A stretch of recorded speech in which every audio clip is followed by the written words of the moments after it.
This is Crow Inquisitors, an actual play RPG podcast about exonerated criminals doing the dirty work of a corrupt church. I'm Caleb, your host and game master, and you're about to listen to episode 8 of the show. Let's talk a bit more about the Serrano religion. The afterlife, as described in the official doctrine of the Church of Serran, is likely a familiar one. According to said doctrine, there is a heavenly realm where those faithful who die are brought to be in the presence of the great God and the patron saints. This is also supposedly where the patron saints operate from, imposing their influence upon the material world of Saragon. There is about as much written about this heavenly realm as there is about heaven in Christian theology, and by that I mean to say not much. It is said to be a place of great wonder and beauty, but little physical description is actually given in the official texts.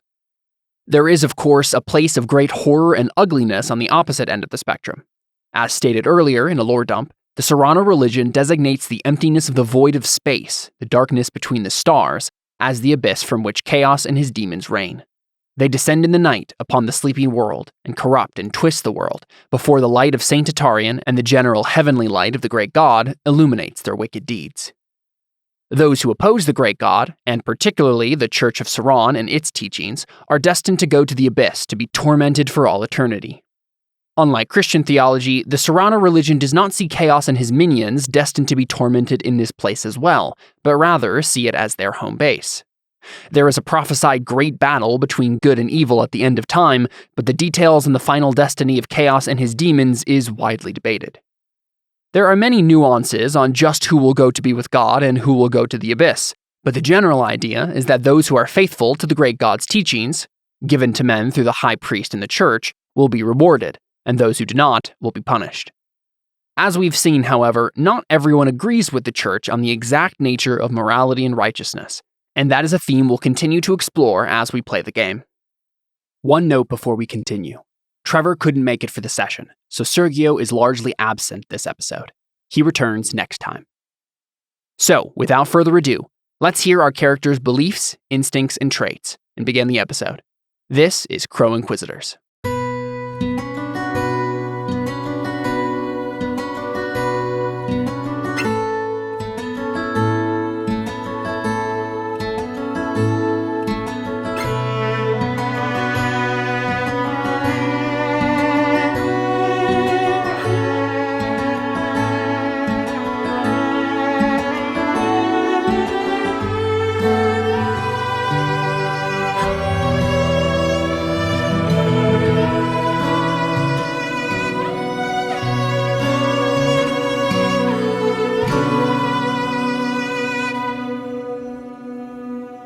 Welcome! It's the Burning Wheel. Everything is going wrong for our four beloved criminals. Connor got a serious wound last time. If your wound is not treated by the end of this confrontation with the mayor right here, then it will progress to traumatic. All right. Someone needs to help Cantarius. Nah, you guys don't. Nah, he's fine. Yeah, I'm fine.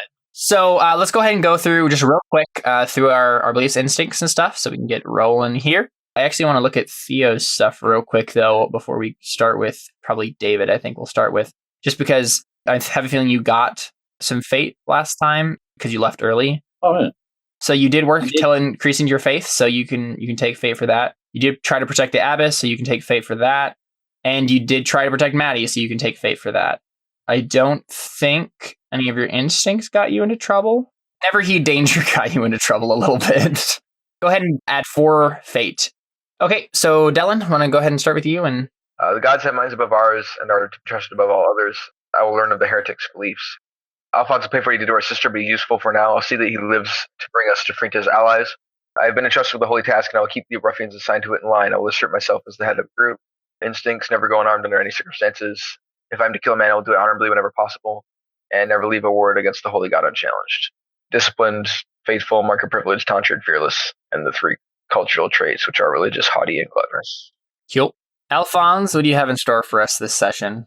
Am I allowed to completely change one of the beliefs I have? Yeah, definitely. Yep. Okay.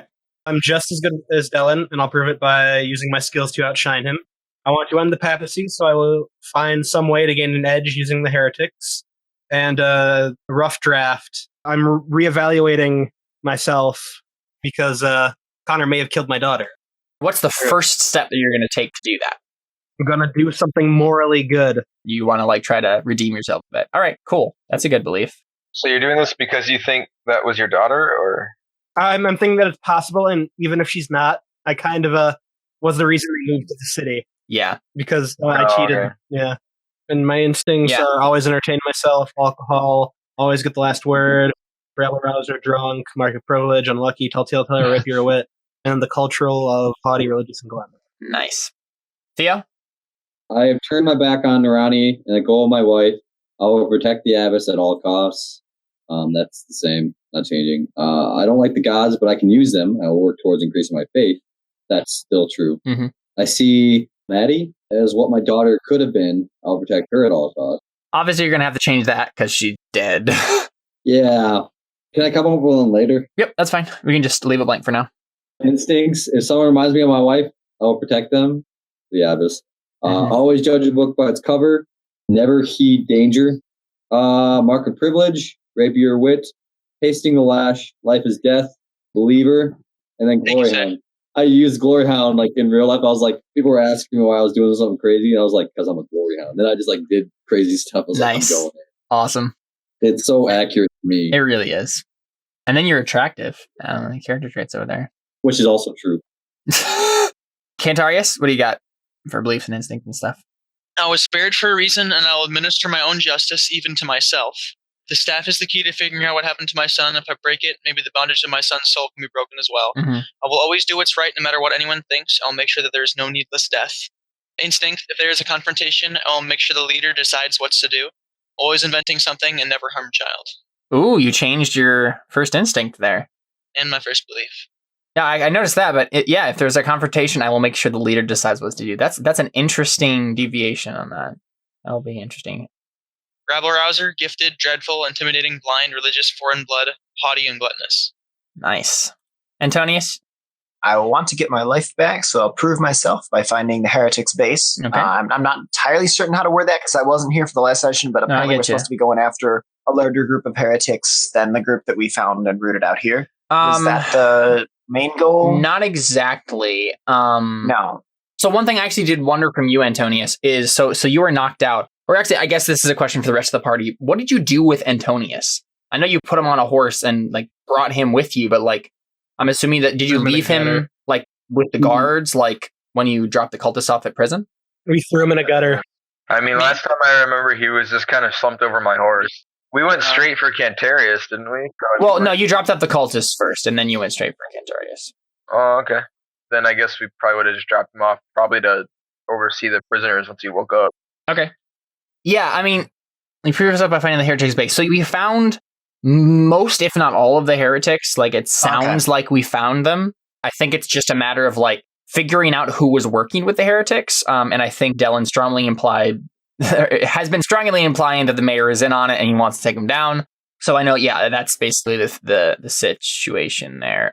So essentially, I'm looking to find the resolution of the particular scenario we're in. But missing all of last session, I don't really know what the solution looks like at this point. Yeah, and to be honest, your character wouldn't really either. We can just fill that in, I think, during play with whatever the next goal is once you find it out. Okay. So, oh wow, I like your second belief. I'm looking at it right now.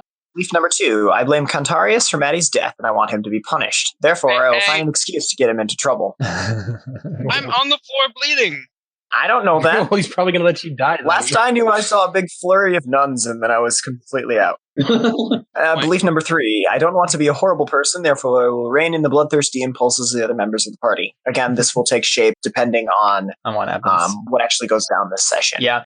I have a feeling you might be a little bit at odds with Dylan, depending on how bloodthirsty he wants to be about all this. Hey guys, Excellent. what's black and white and all over Josh? Nuns.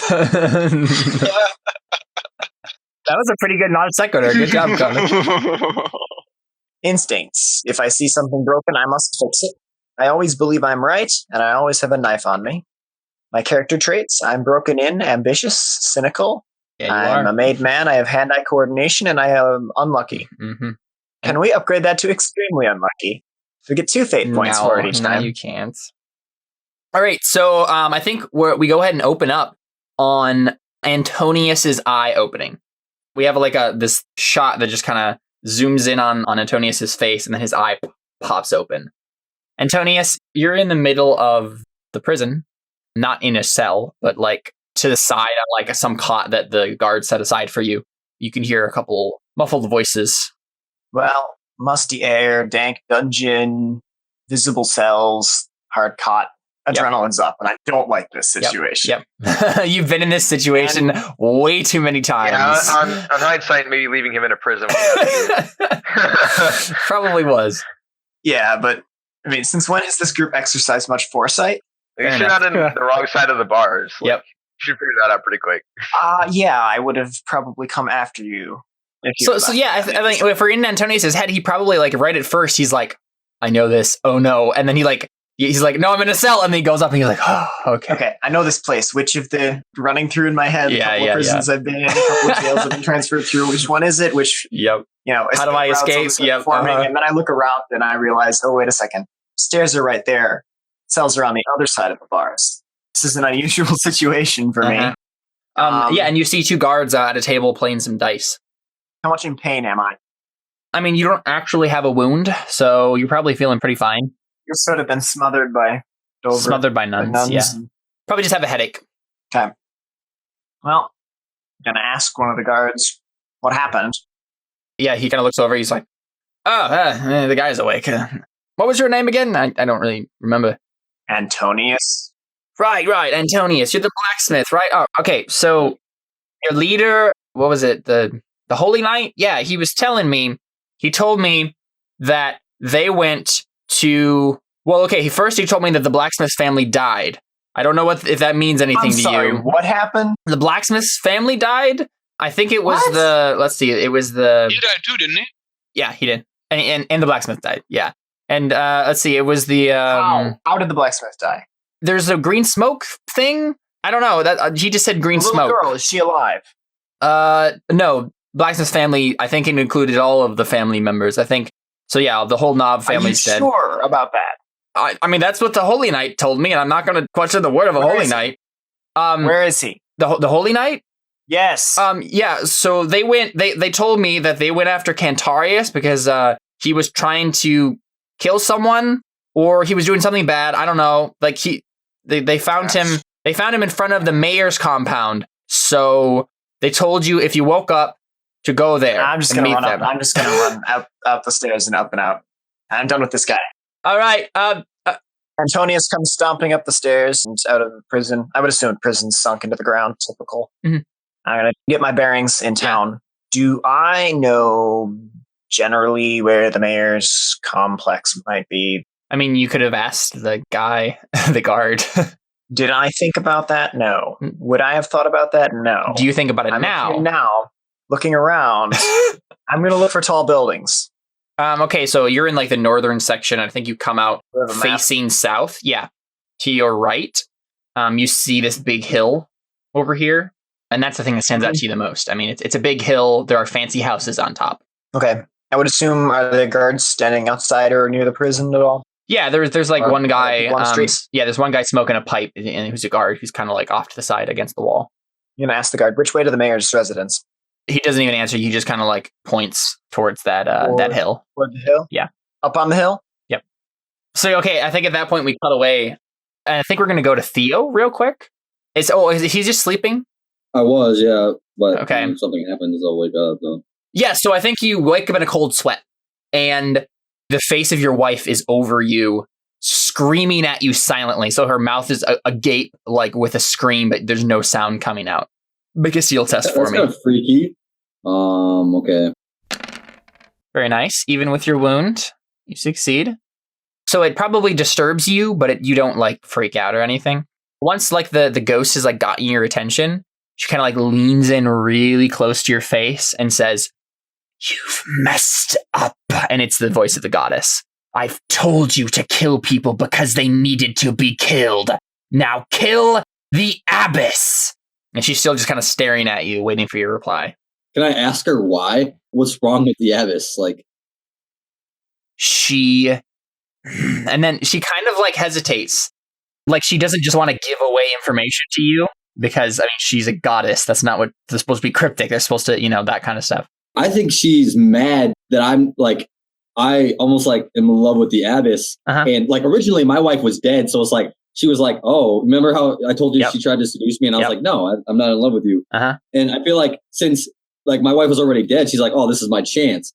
And now I'm like paying attention to the abyss and she's still alive. So she's like mad. That's what I kind of think. Oh yeah, that's definitely going through your head right now, I'm sure. So she kind of falters and I think she says, "I do not need to tell you the reason. You are a mortal. Obey me." Can I know the different gods? Is it like against the rules to pray to a different god? No, definitely not. I want to know the different gods. I don't want to like necessarily go against Narani, but I'm not a slave to you anymore. Sure. I'll say that to her. Like, so do you want to pray to the great god, like in Serrano culture? So you're looking to go over Narani's head, essentially. Yeah. Not yet. Okay, I'm not going to do that yet. Okay, all right. I just want to say to her, sure, I'm no longer a slave to you. Or like, can I like try to expose her? Like be like, I know what you're trying to do. I'm not going to kill her. Why do you try to do this to me? Try to prevent anything good from happening to me.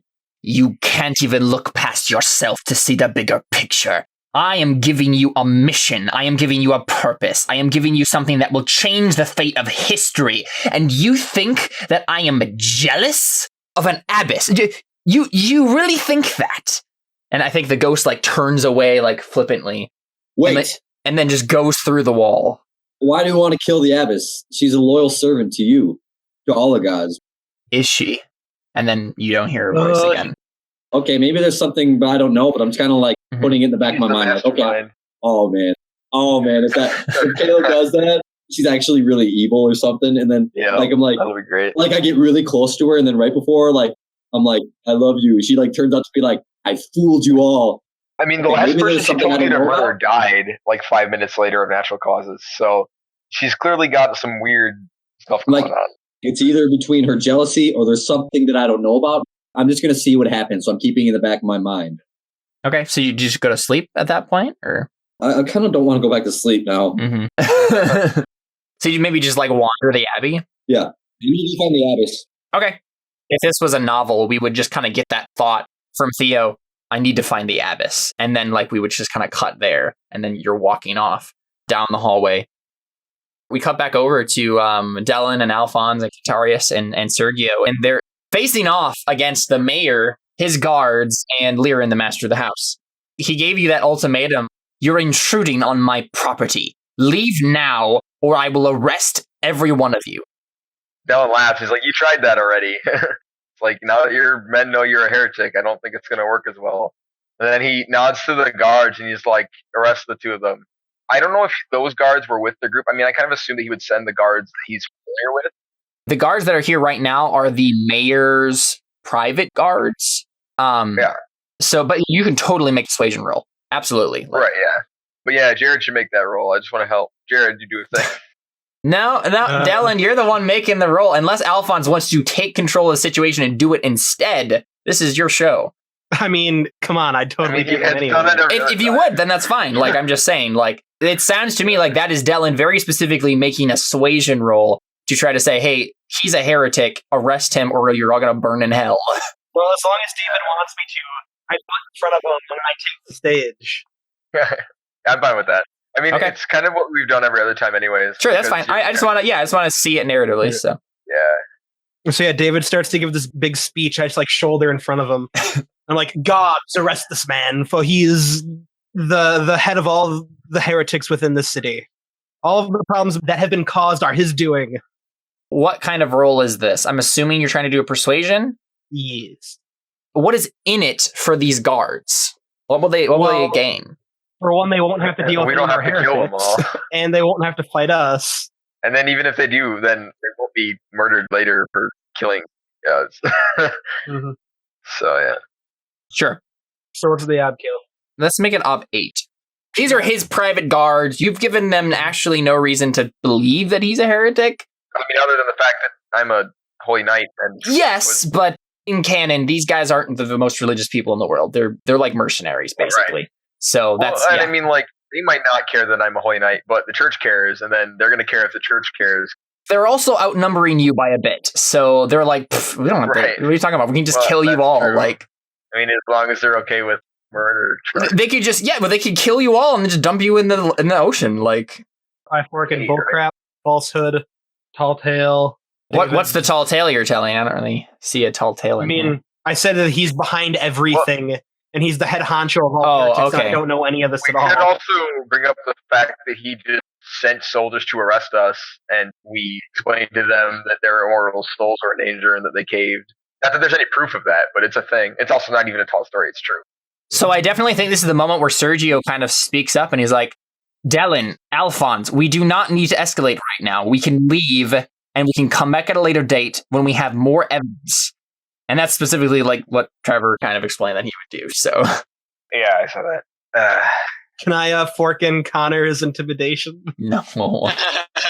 Yes, he's so intimidating, lame bleeding. Look at that blind dead man on the floor. Isn't that it? That proves my point. So Sergio he's not helping with this role. I don't think he's necessarily going to stop you from making the role, but he's definitely inputting that we should leave now. This is no. And if it escalates any further, if you fail this role and then there's going to be violence, Sergio's going to try to stop that as much as he can. Can I fork in my own persuasion and then get another +2? No. That's not how that works at all.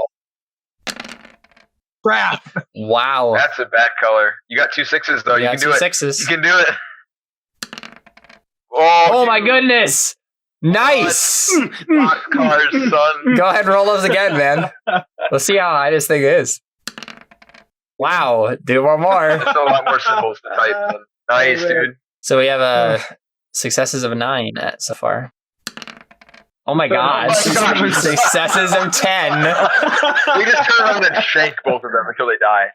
Success of 10. Well, that works. Nice. 11 successes. The mercenaries look at each other and they're like, they're trying to like weigh the options. And I think like the head guy kind of steps forward and you see like he has like a scar on his face, on his cheek. Kind of looks grizzled and he says, "Stand down, men. This isn't a fight we can win. Take him into custody." So there's actually a phenomenon called confirmation bias, where once you get an idea into your head, you can start to see evidence for it, particularly if you agree with the idea. So these guys could come up with if they're the mayor's personal guards, they've seen weird stuff. Exactly. I think what happens is they arrest him. I don't think they do anything because, I mean, a bunch of experienced mercenaries are arresting them right now. Like, it's... Yeah. They're still not going to be able to do anything. So. Exactly. They're not going to be able to do anything, so they're glaring at you guys hardcore, but I don't think they can do anything about it. Alphonse. Why do I hate this is why we keep this kid around. This is why we keep Alphonse around. So I think what happens, though, is the mercenary guy, the mercenary captain kind of comes up to you, Dellen, and he says, "So, will we be paid by the church for this?" He nods. He says, I'm sure you'll find some compensation. He says, if you would, I'd appreciate it if you could stabilize my friend there. None of us are particularly skilled with field medicine. I imagine you have somebody on your team. I'll discuss your payment with the church. Yes, absolutely. And then he kind of like he kind of does like the hands out salute to you. And you can tell that it's very rusty. Like he probably hasn't done it in a long time, but he's trying to be like super religious now. So Dellen returns it and heads off to kind of escort the prisoners. Cool. So I'll have one of the guards make a field dressing roll real quick. Can I pray? Yeah, absolutely. To open end it or add a dice? So I'm going to just roll to give him another dice, and then if he fails, can I make a 5 to try and heal him myself? Sure. Yep. With faith? Yep. Okay. This is staunching the bleeding. This isn't the treatment. because this guy just has field dressing because he's a mercenary. Oh. So he's going to stabilize him, and then we're going to bring him probably to the doctor to get him actually taken care of. Why did I roll too many dice? Crap. Because it ends automatically. Oh, okay. I forgot about that. I was like, I definitely only put 5. There we go. Yeah, so you will give this guy a dice. You have a severe wound. Okay, it's going to be off 3. He succeeded on the field dressing, so Connor stabilized. He's not going to die. He's not going to get any worse. Can I try and heal him entirely now? Sure, yeah, you can make the faith roll. Definitely. Awesome. That's a 5, right? It is a 5. Okay. No. Yeah, you failed. Roll. But at least, wait, you don't get faith unless you succeed, do you? Yep. Man, forgot about that. Uh-huh. So yeah, he does not get miraculously healed. But I guess that kind of makes sense. He kind of deserves it. Yeah, he really does. God's just like, nah, he needs to. he needs to suffer a little bit. He had it coming. Mm-hmm. That's funny. I think we should just take our first break there, and we'll just come back in about 5 minutes or so and figure out what the aftermath of this whole situation is, and whether or not there are still more dastardly deeds to be done. All right, so stick around. We still got more Burning Wheel to come. We'll be right back.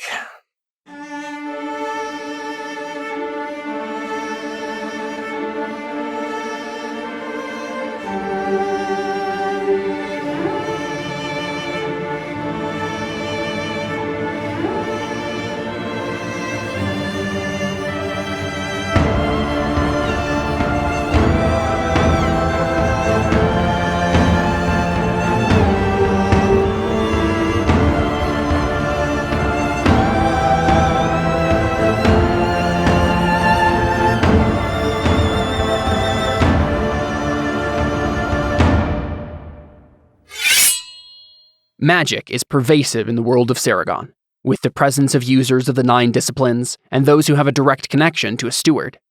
One thing that is largely absent from the normal magic fare of the world, however, is enchanted items.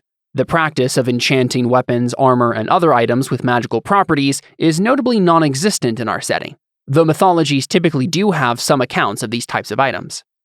Suffice it to say, while in the everyday goings-on of Saragon, magic items and their creation do not feature prominently, that is not to say that they do not exist, or could never be created. We may yet see forms of magic beyond the 2 we've learned about as we continue with the show. Let's get back to the action on Crow Inquisitors.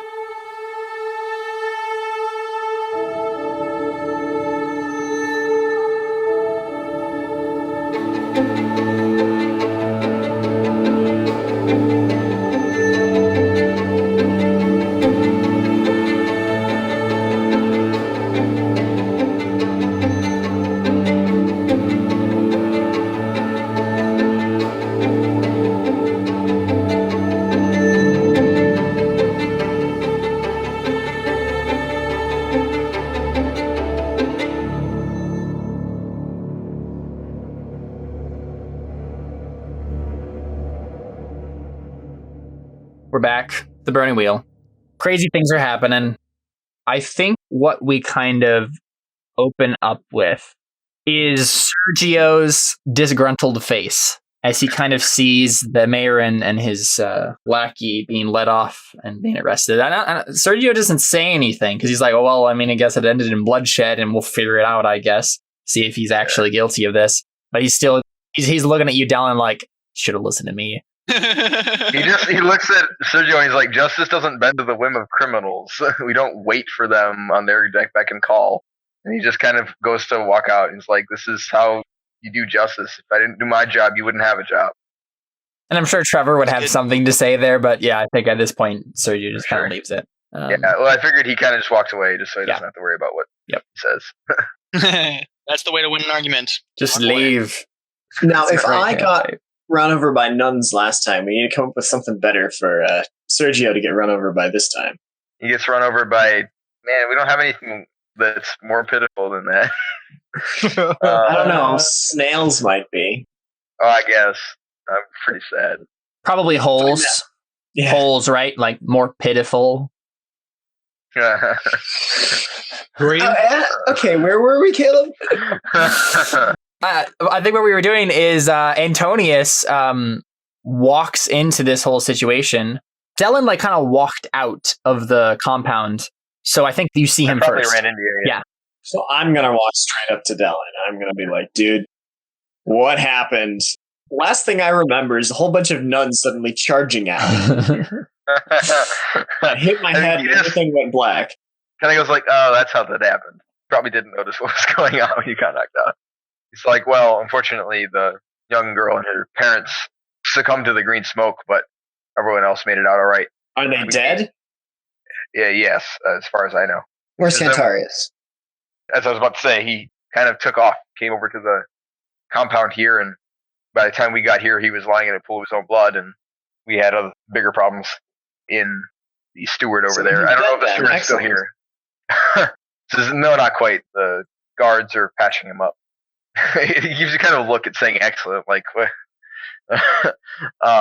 just we're not entirely sure what happened or what he was doing, but we have a feeling it was his fault, whatever went on. Chances are. All to say, we have the mayor and his steward who turned out to be a mage who tried to invade my thoughts, but fortunately my mind is stronger than that. But anyways, it seems we've more or less got the situation under control now. Okay. So at this point, Cantarius is on the floor. I'm not sure precisely how to react or act to this. I think that I just want to see how this is going to play out. Yeah. I don't know if you're going to walk into the courtyard or not, but I think you put a hand on your shoulder and it's like, what? I understand that the young girl died, and that's a tragedy, but you all seem particularly connected to this. Who was she? What's going on? Because I was not there when any of this happened, so I don't know what's going on at all. Just all flipping out about this girl. She was the daughter of the local blacksmith in town. I made friends with him and was working in his forge, and Cantarius came along and decided he wanted to throw his magical staff in the blast furnace, and suddenly we had green smoke and Maddie collapsed. Wait. The green smoke came from his staff. Yes. Cantarius' staff. Do we have that staff? Well, I know we have it, right? I have no idea where it is. Where it came originally, but I didn't. It wasn't the cause of death for the parents, just for Maddie. They died from smoke, but it was not coming from the staff. It came from the girl. Yeah. Well, it came from I'm just trying to put on myself. Yeah, I don't think it's going to work. I'm selling bullshit. The smoke came from his staff. That's where the smoke came from? That she inhaled? Yes. He's like, he was being completely foolish and got her killed. Yeah, not the fairy. He says, I think this might be more dangerous than we think. And he just kind of goes off like he's thinking to himself and goes to Cantarius to get his staff. He's going to go grab the staff from Cantarius, who I imagine okay. Really about it. There is no take staff. It to Sergio and be like, but there's no staff. All right. Is Cantarius awake at this point? Sure. Let's say he's kind of like groggily awake. Okay. I'm like, where's your staff? You dropped it when you got stabbed. Oh, okay. Well, I don't know. Well, I mean, it just disappeared? I don't know. I had it, and then what happened to me? Like you got stabbed or something. I mean, you tell me. You we came here after you were wounded. How do they not know where my staff is? It literally, like, I had it in my hand. Mm-hmm. Yeah, you had it. I fought the guy with it. Yeah. So it just demon vanished. Yeah, apparently it's not there. And I mean, we were watching the guy. He didn't take it. But I mean, so you guys probably think I hit it. Well, yeah, Dylan probably doesn't think it just magically disappeared, unless that's a thing that happens to magical items on a regular basis. It's a shard light. It's a shard stick. Shard staff. He's like, so your staff just vanished into thin air. I know the steward didn't take it. I was watching him the whole time while he was stabbing me. Yeah, so I have no. He knows that you're knocked out, and I assume he would have saw the staff in his hand when he came in, right? Mm-hmm. Mm-hmm. All right, and I mean his clothes aren't big enough or like loose enough to hide a staff in, I assume. Yeah, unless it's shorter than I'm expecting. So I mean, I guess I don't really have any reason to be like you're hiding it because you can't be. Okay. But it's also just like it didn't just vanish. Like what the heck? When you ask me where it is, I don't like look in my cloak or anything. I'm not like checking my person. Have a tell, yeah. He kind of just stands up and goes to Sergio, and he's like, well, I don't know where the smoke came from.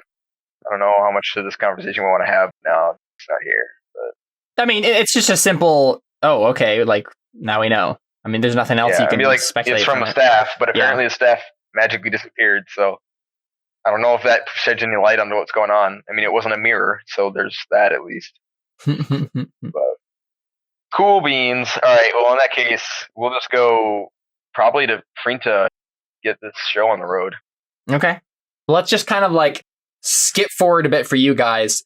Get the treatment on. Like, so you all go to the doctor and you get treatment. So I'll go ahead and make some rolls for him. All right. So Dylan, you had a light wound. Yeah. Okay. So there you go. Now go ahead and make a health test for me. 2 health test. I get over my bleeding. So yeah, he's gonna go ahead and make a surgery roll for Connor. Okay, cool. So you get 1 advantage dice to your roll, and you are making a OB4 health test. Can I pray for his? Sure, yeah. To add a dice. Yeah, well, but that's only a. Can I pray to give myself another dice on my prayer to give him a dice? No. Okay, fair enough. Nice. Yeah. You best get 3 6s. David gave you an extra dice. Oh no. What? Connor.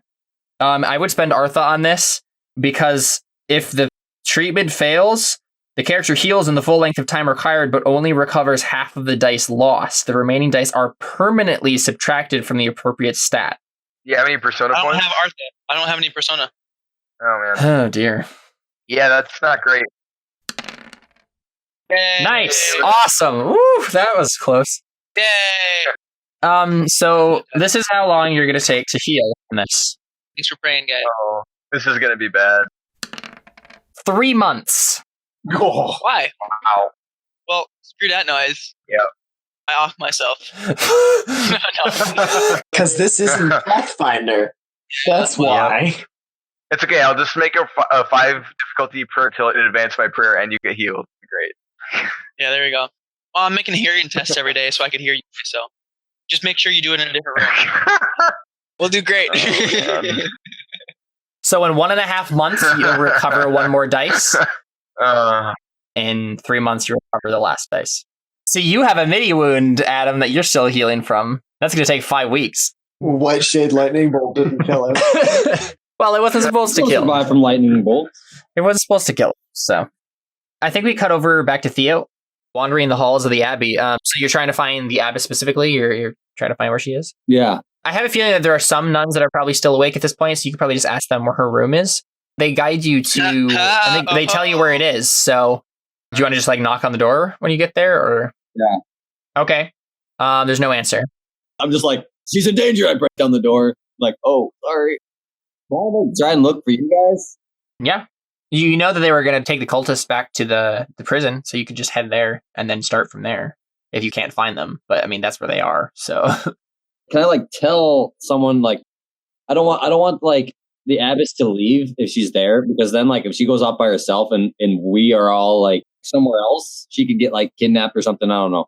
So I'm just gonna like tell the nuns like if she comes out of there, tell her not to leave there. Okay. I don't know if she's sleeping or whatever. yeah. If the abbess wakes up, tell her not to go anywhere. Okay. You waltz into the prison and you see like Cantarius on a cot, and like the doctor's like stitching him up. And Cantarius, how are you responding to that? Me being stitched up? Screaming. Oh, Bert! I mean, Yeah. I'd probably freak out because I can't see anything. Fair enough. Yeah, don't kid yourself. You'd be screaming. Go ahead and make a stealth test for me. Oh. I mean, that's what that attribute is for. Oh, Nice. Because of my wounds. Yeah. Yeah, I mean, you have a few options. You can stand and drool, but I don't think that's applicable right now. You could scream. You could pass out. I scream. Okay, so you're screaming I as... prefer to pass back out. Okay, Yeah, I you just kind of pass out. Yep. I was going to talk That to sounds you. more fun. So, Theo, you walk in as Cantarius, like, screams once and then just passes out. I wake up. I'm like, oh no, what's going on? Let go of me! And then I just go back to unconsciousness. Okay. And then, yeah, what are the rest of you guys doing? I'd be like, what's his problem? Alphonse, Dellen, Antonius, how do you respond to Theo walking in? Probably want to talk to Theo. So I'm just like, yo, Theo, we should probably talk because, you know, now that we're not being shot at and chased, I take you outside, away from prying ears. Yeah, if Cantarius was still awake, he could have made a roll. She just I'm just like, Okay, I should ask Alphonse for some advice. Like, hey, how do I talk to this girl? he's like, like Alphonse. That'd be really funny. I can train you in seduction. Yes. Wait. Is that legal, Caleb? That is a thing that could happen. The only problem is Alphonse doesn't have the instruction skill, though. So anytime he did it, he would have to make an untrained instruction roll. I know, but I'm not stupid. It's not really your ability to learn, but it's his ability to teach. Like, we could say narratively that Alphonse is teaching you that, but it would be you, Theo, that's making the roll at that point, not Alphonse. Because you just be like practicing. Okay. So do you ask me for advice about the lady? Yeah. I'm just like, okay, before we get into that, I need to have some answers. Like, what the heck happened? You came here for one.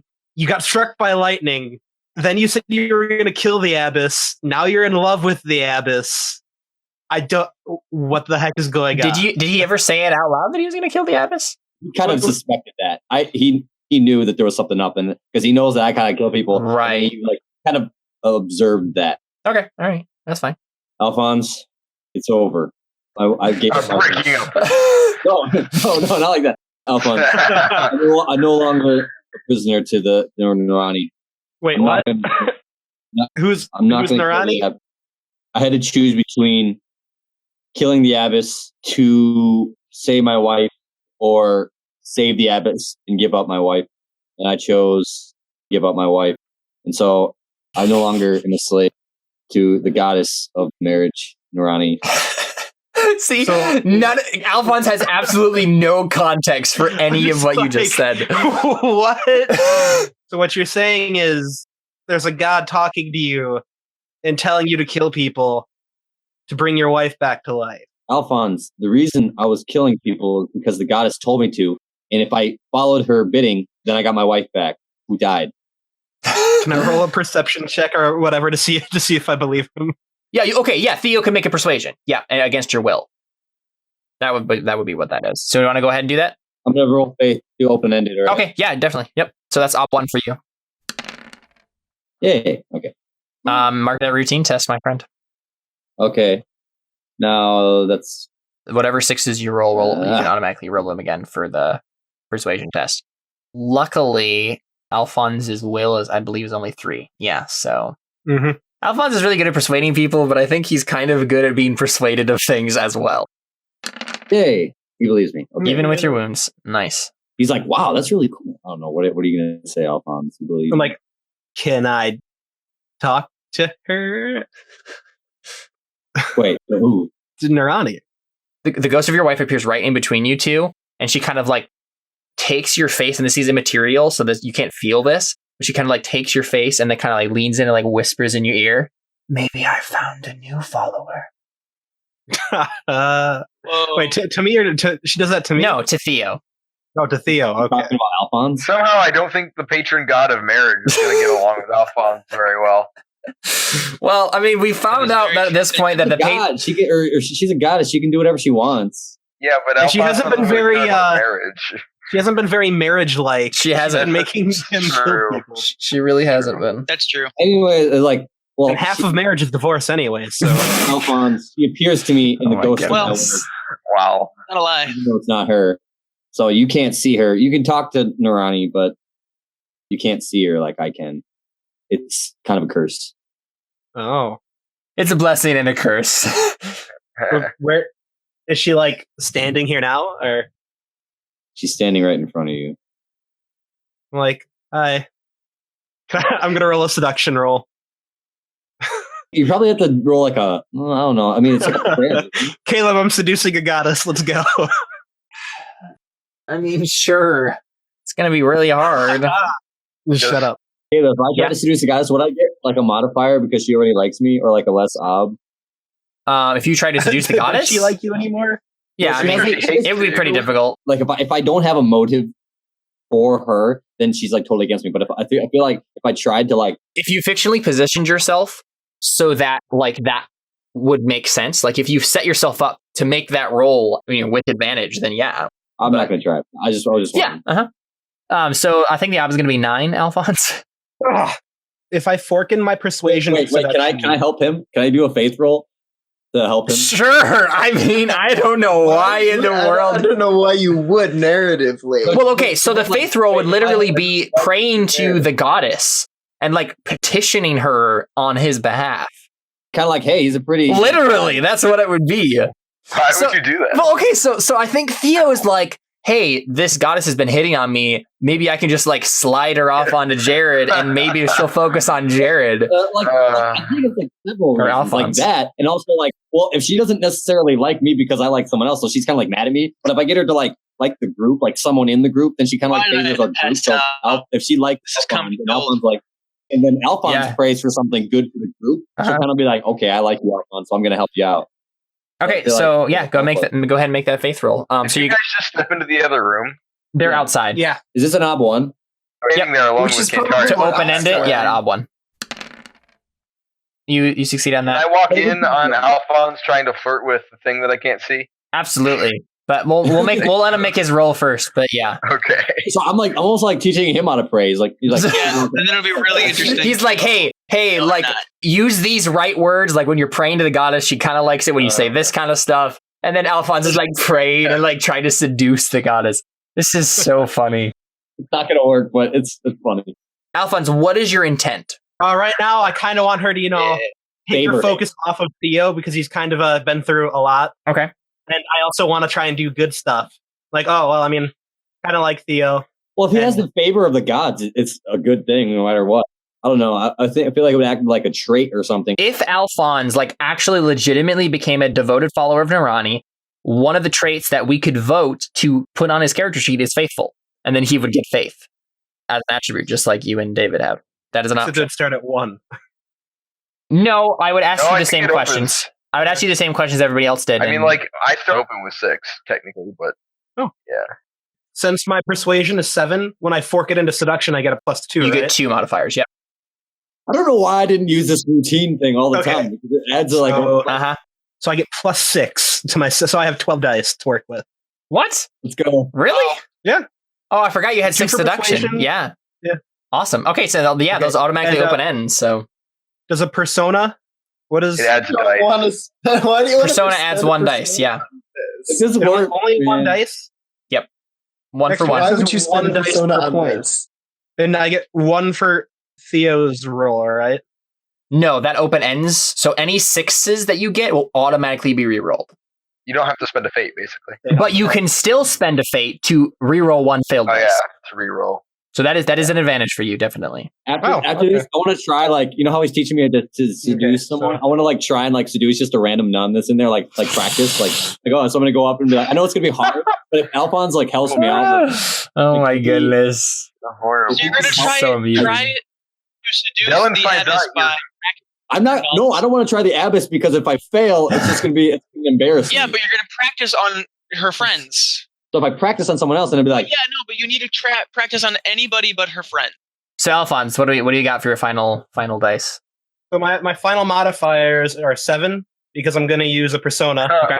And, Yep, 13 dice. Yep. Nice. Ob is 9. A task deems nearly impossible. I need a new pair of shoes. And it's going to be routine. No. But you Wait, automatically reroll 6s, so reroll 2 dice. Yes. And you can still reroll another dice for a fate point after this. Nice. And yeah, those are both successes because Well, I succeeded. you have a gray shade. So It's okay, great, yeah. so he did it. Yeah, he did. He Yeah. succeeded. Yeah. Okay, so Alphonse, Wait, so you just seduce God? yeah. Yeah. But again, like his intent was to get her attention off of Theo onto Alphonse, and to what was the second part again of it, Alphonse again? I want to do good now. I'm like, oh, okay. I want to help Theo because Okay, so that was kind the of- whole like it and intent. whatnot. The whole intent was to. And no, I also want to Okay. possibly use her to get an upper hand on the church. Okay, cool. So yeah, I mean, she's very okay. This So benefits both of us. yeah, He was mad at me because I'm like, I don't want anything to do with you. Alphonse just like this player, so he like seduces her, and now she's like, oh, I kind of like you guys now. Or groups on because Alphonse wants to do good with this, and so it's perfect. so I think what happens is the ghost disappears, Theo, and then Theo doesn't see this, but Alphonse sees Narani, not the ghost, what Narani wants herself to look like, kind of thing. And he's Like so. whoa. And she has long blue hair and like blue lipstick. Already. And yeah, she's really, really pale. And yeah, she's not wearing a whole lot of clothing. Kind of like a goddess. Oh. Steel test, right? And it seems, yes, definitely a steel test. But it seems like the fabric, like this cloth that she's wearing, just like this white cloth, is like just flowing around her like water. So go ahead and make a steel test for me. Well. Yeah, so you have a few options here. Can I walk in on him just standing there with drool coming out of his... Okay, so yeah, well, you will walk in on whatever Alphonse's response is to this. Okay. So you have a few options here, Jared. You can fall prone and beg for mercy. You can run screaming, and you can swoon. I'd probably swoon. Okay. What does swoon mean? A player may have his character pitch backwards in a swoon. The character is dazed and utterly unaware of his surroundings while in a swoon. Yeah, I'd probably just like fall back on my butt and like stare right up at it. Okay, all right. So you see that, Dylan, as you walk out of the. What's your hesitation? Wait, why are you staring at her butt? No, I just like fall on my butt on it. I know. Jared, what's your will? I had to. My will is 3. His hesitation is so 7. You have 7 hesitation. Yeah. Holy crap. So it's a while that you're sitting there. Yeah. So I walk in and I'm just like, it seemed like that. And do you look like you've been like messed up, or just like you're like, what's the expression on your face? I'm probably just like in awe. Okay, so I think Dylan's hand kind of goes slowly to his sword. He's like, what's up with him? And he kind of like gives you a kick. You're like, what are you doing? It was some bad shellfish. And okay, so as you're saying that, Alphonse, she like reaches down and like caresses your face, and you can feel this. And she says, "Are you willing to follow me, Alphonse Tan? I am in need of a new follower." And I just look her straight in the eyes. I'm like, for all the days of my life, and then I'm gonna roll another seduction roll. Wait, no. Well, okay, so is the intent different here? Like, what is your intent? If the intent has changed. Oh. Yeah, you can't just add on to it, but you could, if your intent has changed. If your intent is literally to like seduce her, that would be a change of intent. Okay, I'm gonna seduce her. All right. Well, we'll see how this goes. I don't even know what's going on. So you get some kind of bonus for having caught her attention originally. Well, okay, so the ob is going to be lower. So I think this is an ob 7. Okay. Dude, you're going to be the father of a demigod. Okay. Oh yeah. Oh dear. Oh yeah. Oh my god. Oh yeah. Okay, so I'm gonna fork in persuasion again. So 2. Oh crap. You know what? I'm just gonna spend my other persona. Oh my gosh. Oh my god. I'm gonna spend my last. This is literally one of the most ridiculous things that has ever happened. You see Adam's dead wife. No. I've I've never seen her as Adam's dead wife. 7. Oh, Yes, wow. ob 7. Well, I obviously, Yeah. I just think it's really funny. No. Oh, no. Oh my god. You have 2. How is that possible? You rolled 5. Wow, that's really bad. Oh. Yeah, so Alphonse, you can spend a fate to reroll those 2 6s. Okay, well, may as well try. Oh, 2 more 1s. Nice. Oh. He did not get a new pair of shoes. So okay, so what I think happens then, Alphonse, is she kind of like pokes your nose and she says, "All in due time," and then she disappears. Fine. Wow, that's sketch. Oh yeah, definitely. I was like, who are you talking to? like, why does he have that look Yeah, on? you have to be real. This has got to be really disturbing to watch. Oh yeah, definitely. No, we're both watching this. Yeah. He's just looking back between themes. What is Yeah, Dylan and I just kind of look at each other like, what's going on? what's going on? I looked down and I'm like, you just ruined my proposal. Jeez. Well, you know who he's talking to. I'm He sorry. just shakes his head and walks away. He's like, I don't understand. Oh, that's really funny. Let's go ahead and take our second break there. After Alphonse has succeeded and failed on his seduction, we'll be back in about 5 minutes to see what else happens in this crazy game. Stick around.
Besides normal advancement through using your skills and learning new skills, there is another way to gain tests in the Burning Wheel. That is the skill instruction. Characters may learn from each other in the game using the skill. To teach, the character must have the skill to be taught. The exponent of the skill must be equal to or higher than the student's. To begin the process, the instructor must pass an instruction skill test. The obstacle for the instruction test depends on the level of the test the instructor wishes to give the student. 1 for routine, 2 for a difficult test, and 3 for a challenging test. There are also various penalties to add to the obstacle depending on the type of skill it is. If the test is failed, then time spent with the instructor merely counts as practice. Practice is another way to get tests that we haven't yet touched on in the game. We'll talk about that more towards the end of the season. Instructors can give their students tests for advancement or tests for learning a new skill. The obstacle of the test to be given to the student can't be higher than the instructor's skill in that area.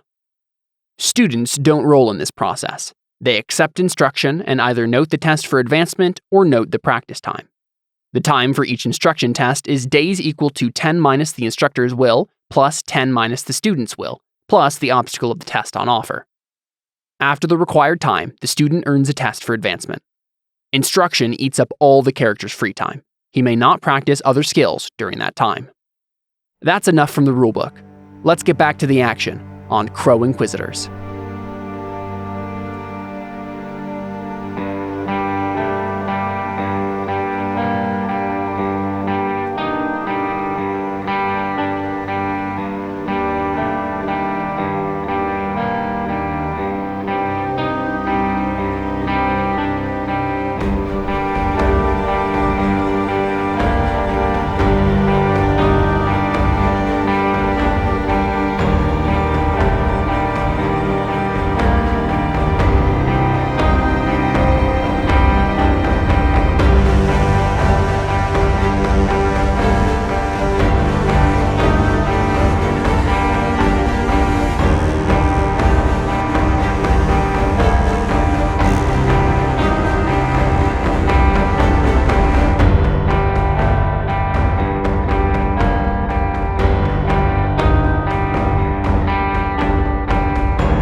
Hey, we're back with the Burning Wheel. And we're down a member because David had to leave. It's very unfortunate. But that's okay. We're going to interrogate some cultists anyway. So I'm going to test out. Well, I think by the time that we get back into the prison, so let's say Theo and Alphonse kind of like go back in, unless they had anything else that they wanted to talk about. We're going to exchange. I'm going to train him in seduction, and he's going to train me in faith. It's going to work. Yeah, okay. And we're both going to train ourselves in. I'm not very good with talking to the ladies. Training somebody in faith sounds sketchy. This is how you pray. Yeah. Faith in and of itself can't be learned like a regular skill, but you could say narratively that you've been teaching him how to pray or whatever, and then once the scenario is over, we could vote the trait faithful onto Alphonse. Since I have like temple wise, I mean, I could like teach him what we do in the temple, or yeah, like I mean, that. You could teach him temple wise. This is what. Almost like teaching someone like theology or something. No, definitely. But that would be like doctrine and temple-wise and stuff like that. The actual like faith attribute has to be gained. So is faith convincing a god to do something for you? Basically, or is it just communing with the god? Well, it's saying, hey, can you do this thing for me? And if you have enough... Can I just use persuasion? No. If you have enough faith, it succeeds. Can you fork anything into faith? No? Nope. I can't fork persuasion into faith. No. What about production? No. All right. So you guys walk in, and so Antonius and Cantarius are there. I imagine that Cantarius, like the surgery is over at this point. Cantarius is resting, but he is awake again. And Cantarius, you're in a lot of pain, but you're able to function. I wouldn't recommend getting up, but you're awake, you're alive, just like that Skillet song. So. Yay. The cultists are there, ready to be interrogated. So if you would like to do that, then now would be the time. I mean, it is late, so if you wanted to rest now and then do it in the morning, that's an option. It's like 3 a.m. by now. So yeah, I imagine Sergio and Adeline are both asleep at this point. So yeah, do you want to go to sleep then? Yeah. Okay. So you wake up the next morning. The world is your oyster. So what would you like to do? You have a bunch of prisoners in this prison that is now overflowing with people in it. Wait, did he roll for that? The world being his oyster? Shut up, Connie. So what would you guys like to do? Can I like practice stuff? Can I try like seducing someone? Yeah. Or just like a random in the street, not a nun. Sure. Yep. Definitely. Okay, like can I remember like some stuff Alphonse is telling me? Like, okay, try. So you tell Alphonse, hey, I'm gonna go try to like seduce this chick in the marketplace or whatever, and he just like gives you a few pointers, so like you could take an advantage dice for that. Okay, I've had being learned. Yeah, you'd add it to being learned, and then I'll tell you what the ob is. So who are you trying to seduce? Just some random like ladies who are like they're like, hey, how's it going, ladies? All right, so simple intent of just getting them to like blush or whatever and like you. Yeah, like flirt with them. Can I roll a faith roll? Like, hey, God. Oh wow, absolutely. Oh, okay. So who are you praying to at this point? Are you praying to Narani still, or are you just kind of like could you just choose a different god to pray to? I'll just read off their portfolios, like what they are the god of. So you have sun, agriculture, and expansion. You have architecture. You have wind. You have justice. You have water and marriage. You have war. You have poetry and horses. You have poetry and horses. That not work? Or like kind of like like you could like say some poetry or something like that. Absolutely. You could start to make your faith more about like all of the gods, and you pray to a god specifically for a specific thing like that. That's totally a thing. Yeah. Okay, so you pray to Polynel, the goddess of poetry and horses. Yeah. Okay. So whatever you roll for seduction will automatically be open ended. So it's 8, so I'm gonna fail, but make sure you put that one modifier in for Alphonse's tips. Dang it. Failed.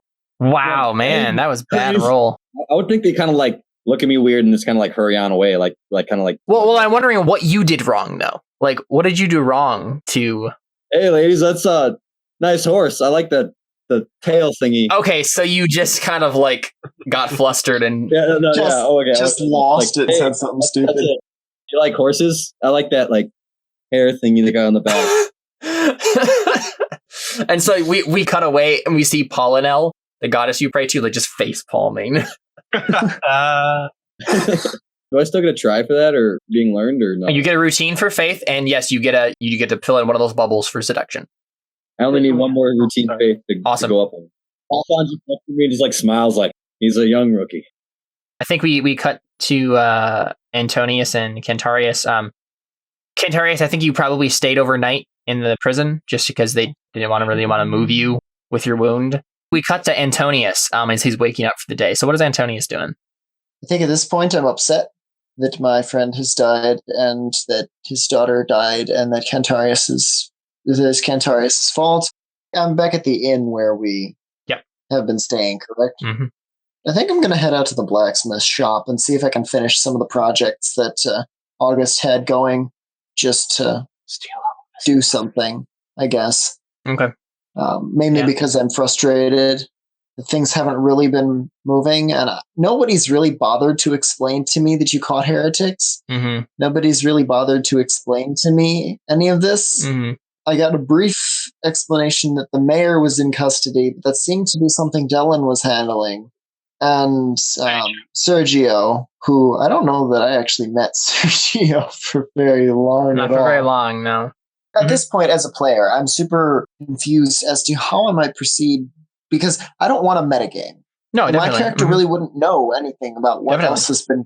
The most reasonable thing I can think is that he would just go and beat out his frustration into a bunch of pieces of steel, because that's generally fun. Okay, just to keep this a little bit organized, how about we say that Sergio is basically said, all right, guys, we're going to meet at like noon, and we're going to meet at the prison, and we're going to interrogate these cultists and find out like who they are, what they know, and like do our mission. So you guys have a little bit of time in the morning before you go do that. So that's what Antonius is doing. Cantarius is just like laying down and resting. Let's cut over to Cantarius. So this is like right before noon, so people haven't gotten here quite yet. I think Sergio's probably in the room, but you're hearing rolls. Yeah. What are you trying to listen for? I mean, what's going on? You could try to listen. Who is in earshot? You could try to all the prisoners. You could try to listen for the cultists to see what they're saying. It's totally a legitimate roll. Okay. I think I'll let this be an ob 4, probably. I mean, they're trying to like whisper in the very back of the prison. They don't want people to hear what they're talking about. So go ahead and make an OB4 for me. And I'm not in a jail cell, right? No, you're not in a jail cell. You're in like a plot outside jail cells. Ah, so we're almost in prison. All right, so no mods. All right, So base job is 4, you said? Yep. Sweet. Even with your wound, you still got it. Yay! Because it open ends automatically. So that's a challenging roll because your wound dice. You hear them just kind of like talking about, I mean, there's a lot of talk of just general, like what they're going to do with us, that kind of stuff. But I think you do hear the mayor talking to Liren, his master of the house, the guy who stabbed you. I think you hear them talking about, they say, did they grab it? Yes. Who is still in the prison? Is everybody? Or is somebody gone? There are some guards. Okay, I contact the guards, tell them to let my peeps know. Okay, do you want to just keep listening? The gang know. Well, yeah, but okay, so I tell them, and I tell them quietly enough so that I can keep listening. Yeah, so they keep talking about, they're like, so when is the ritual happening? Tonight. And then they kind of look over at like the guards and you, and then they're like, all right, we shouldn't say anymore. I think what happens as well at that point is the doctor comes back just to kind of like check you over, make sure you're doing okay, that kind of stuff. A middle-aged guy who's like balding. He kind of like leans down, just checking you over, looking at your bandages, looking at the stitches, just making sure everything is okay. And everything is okay on you. But then you notice that he just starts like coughing, like spasmically at one point. He just, and you just can't stop coughing. Oh, does he have the green staff? You don't know. Thing? I ask him. I ask him if he breathes in any green smoke. This is a zombie game. They're all zombies now. It's a medieval zombie game. It's like, whoa. I ask him if he breathed in any smoke recently. After he finishes coughing, he kind of leans down. He's like, I mean, all of us breathed it in. But I probably should kill him. I thought we were all fine. I mean, really? Connor, you're in killing distance. You could very easily just snap this guy's neck right now. I'm just pointing that out. But would I? I'm just saying it's an option. This freaking blind guy just comes up and kills you. He's like, hey, old man. What? Like somebody's like, the guy's blind. What the heck? He's gone mad. Yeah. I mean, I'm already in enough trouble as it is, so. You're not going to do it, or you are going to do it? Not going to do it. Okay. Well, I mean, no, I don't want any needless death. I don't want anybody else to die. Yep. Why would I? But again, if you're thinking that this guy's going to like infect everybody, that's going to prevent needless death. But, okay, so I asked him who breathed it in. Like, I want names. The blacksmith and his family, but we had, I believe that Thanos, your friend, I think, well, Antonius, the other blacksmith, your blacksmith, so many blacksmiths, might have breathed it in too, but he was under a herd of nuns at the moment. All the nuns breathed it in. The abbess, I don't think anyone else did. What do you? Okay. I'm fine. Really though. The abbess got better, right? Do you know how the blacksmith died? I assumed it was the green smoke, or that's what you have. You need to go kill yourself. What? Why would I? You are going to spread the epidemic. Why would I everywhere. Do that? Everybody's going to die. Because if you don't, everybody else is going to die. You need to take every single person you think has breathed in the smoke with you. I have no idea what it is, but I mean, if we don't, everybody is going to die.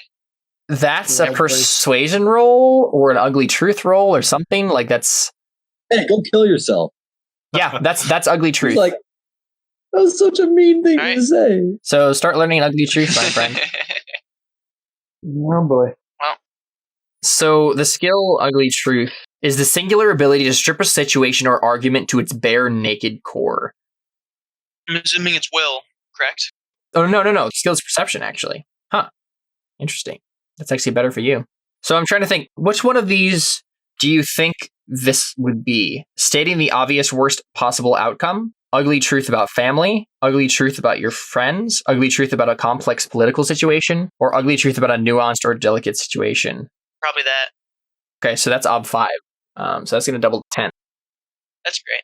I mean, go ahead and roll it anyway. Hey, look. Wow. Oh, man. Wow. So he kills me. No. I think what he does is he's like, you are a madman. What? I'm not going to go kill myself. What kind of a person are you? And he just storms off. He's like, I won't be back to check up on you, you monster. And he starts coughing as he leaves. Jeez, Connor, everyone just hates you. Yep. So, I mean, we're all gonna die, guys. So we need to do something. So the rest of you get here. You're all meeting to interrogate the prisoners and stuff. So do you kind of share this information with everybody, Connor? Yeah, and I also tell them that the prisoners talked about the thing. Right. I'm just like, well, one of the prisoners is in love with me, and has already agreed to lead me to the ceremony. So, do ceremony. we have any idea what sort of ceremony? No. Or, well, This is the first time you've ever heard of a ceremony. Their encampment, where the ceremony would most likely be held, right? Okay, so we know that there are It's several the same heretics thing. missing yet. There are That we still a have few. Yep. extras Yep. left. Probably our best option is to try to bully locations out of people, because we could follow Alphonse's new girlfriend and then try Let's to not spring. bully them first. Let's do persuasion, then bully. Okay. I struggled. Yeah, okay. I mean, your persuasion is insane, so I guess I shouldn't worry about the odd. But I think it would work. I think getting the location out of them now would work a lot better than following Alphonse's girlfriend to spring the trap.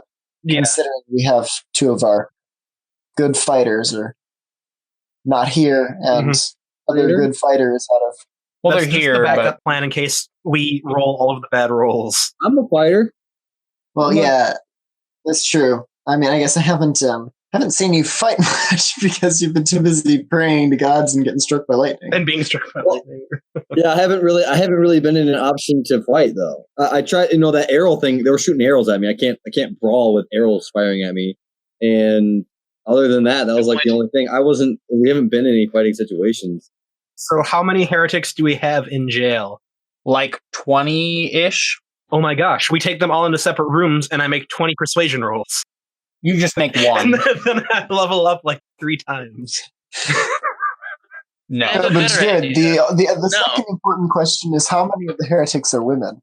Because then Theo could work on some of his skills too. To be fair, I think I'm going to white shaded seduction since I have 2 points of persona into it. And I'm going to need white shaded seduction to become the harem god. The god of harems. I'm going to persuade all 20 of the heretics in separate rooms. All right, that's still one roll. What is your intent? To get the location. We're going to offer them pardoning, and we will give them a small. See, the thing is, bounty I'm not in sure if exchange. Sergio would agree with that. Yeah, and we're not he going to would- actually you don't have like a saying you we're don't going have to like do that. authority. Okay, You don't that's have, a like- that's a falsehood Yeah, no, roll then. And it also, I mean, that would be kind of hard for them to believe. So I think it'd be a high ob. Too. Exactly. Like, They all know they're screwed, yeah, I know they kind of know. Like, except for oh, Frinta. what's Frinta fun? believes you. Okay, so I say, I'm the good cop. Everyone else coming in, they're not going to use words. They're going to use fists and cutty utensils. And hey, if you squeal, we'll pardon you and give you a small bounty. So, and by small, I mean quite a lot because the church is rich. Okay, that's a lie. You're lying about how effective it will be. You're lying about pardoning them. You're lying about a bounty. All of it is a lie. I only have 3 false ones. Yep, And it's going to be hard too. you're gonna be a high op. Okay, so Probably another let's- 8. Okay, crap. Can Theo pray? Yeah, absolutely, he can. And Connor can be there Why too not? and use intimidation. I need a routine face roll, anyways. Yes. So, and then it open ends. 2. Well, I mean, I'm bedridden. I mean, you could actually get up at this point, Not Connor. really there. Oh, I can? Yeah. What's the thing where I get a plus dice for his faith? Theo could also roll that one. That is a 2 ob, and he would give you a dice to the roll. You could also roll that again, Theo. And I think you actually just upgraded your faith, Theo. Yeah, wait, hold on. Do I do faith again for that one? For extra dice? Yeah, you could roll faith again, and then also try to give him an extra dice. Yeah, Your so your I can- faith is now I get- 4. All right, that is a failure. You can spend a fate point to reroll a failed dice. It's automatically open ended, so that's not a success. All right, so he doesn't give you an extra dice, but he does open end your skill for you, Alphonse. The job is 8 or 9. Ob is 8. Yeah, you failed. Crap. and now none of the prisoners are believing a word you said, and they will not tell you anything. Well, How about me? You could try to do an intimidation roll. What's your intent? I want them to make me tell me about the staff. Who are you talking to? The cultists. You're talking to the cultists, but are you talking to anyone in particular, like the mayor and the master of the house, the people who are actually talking about that thing? How many other cultists are there? 20-ish. Oh, wow. This is a big cell. No one in particular, just in general. Okay. Just all of them. The ob is going to be a 9. What? Because Alphonse has made it a lot harder. And the problem is, Connor, like, you're trying to intimidate them and say, hey, it's going to get worse for you if you don't do this. They all know they're going to be executed for heresy. So, like, how much worse can it get? I describe to them death by staff, and I say, if you do not help me, I will make sure that you all personally die by its hand.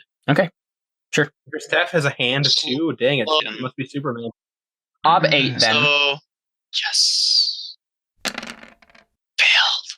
Yeah, so I mean, none of the cultists are telling you anything. I think at this point you have completely shut down any interrogation whatsoever, and they will not tell you a single thing. Any rolls from here on out are going to fail no matter what. Wow, good job, Connor. Well, wow, that worked really well. I think we still always have the trump card, which is why are you bringing the election? The lady who's in love with you. It's the only thing we have left. Connor and I ruined it. What is your the lady who's in love with you, Jared? Oh, right. I thought she was dead. No, what? She's still alive. Blacksmith what? No. The leader of the cultists. At this point, yeah, she's kind of like, what happened to the plan? I thought we were supposed to get out of this. Alphonse, like, what's happening? We're alone, right? Sure, yeah. I'm like, okay, tonight's the ceremony, so we need to get out by then. Trust me, I have a plan coming, but my associates, who are all very strong in magic, are all here right now, so I'm biding my time until we can escape. And okay, she looks at you and says, what ceremony? You don't know about the ceremony? No, the blind man was talking about some sort of ceremony and staff or something. I have no idea what you're talking about. That's interesting. Well, the mayor told me that there was the mayor's one of you, right? The mayor? No, of course not. Why do you think we've had to be secret the whole time? Trying to be doing under his nose. Wow, good job, Connor. Hey, I wasn't the one who found him or arrested him. I just attacked him. You guys didn't have to come. This is good. I was fine all on my own. Okay, well, so we should go search the mayor's house, because apparently he doesn't want something to be found. I don't know about searching the mayor's house, though. I mean, I don't trust Cantarius anymore. Where are you getting that from, Alphonse? That's fair. I don't trust myself either, though. Didn't from what he was listening, what Cantarius listened to? He said, did they grab it? The ritual is happening tonight. All we know is that Cantarius is overly concerned about this magical staff that he has used to poison people and start an epidemic of traveling poison. Antonius, go ahead and make an observation test for me. Graduated? Yeah, graduated. Coolio. Okay, so you immediately put it together that the mayor was not talking about like some object that he didn't want people to steal. He was talking about the staff. Did they grab it? He wanted someone to grab the staff, and they did. Now it's gone. And maybe there's some sort of ritual they want to do with the staff. And now, and you know what the staff can do. Yeah. What do I know about the mayor? Is he the kind of fellow who's going to be meddling in the arcane? Does he kind of have that pale, sickly look that not like along with messing around with alchemy? Not a sickly look. He definitely has a pale look about him. He's a noble, and he just kind of like talking to the other like Dellen and stuff like that. You can get the information that like he was a holy advocate in the city for a while, and then he was given this position, and ever since like he's tried to like make sure that everything's like running efficiently, and he's definitely a person like for law and stuff like that, and he knows a lot about it. So holy advocate is kind of like lawyer. Yeah. No. So is this up or down for him to come to this sort of backwater town near an abbey and it's definite. Well, okay, it's down in the social hierarchy. Like, there are definitely other places he could have gotten that are more of a promotion.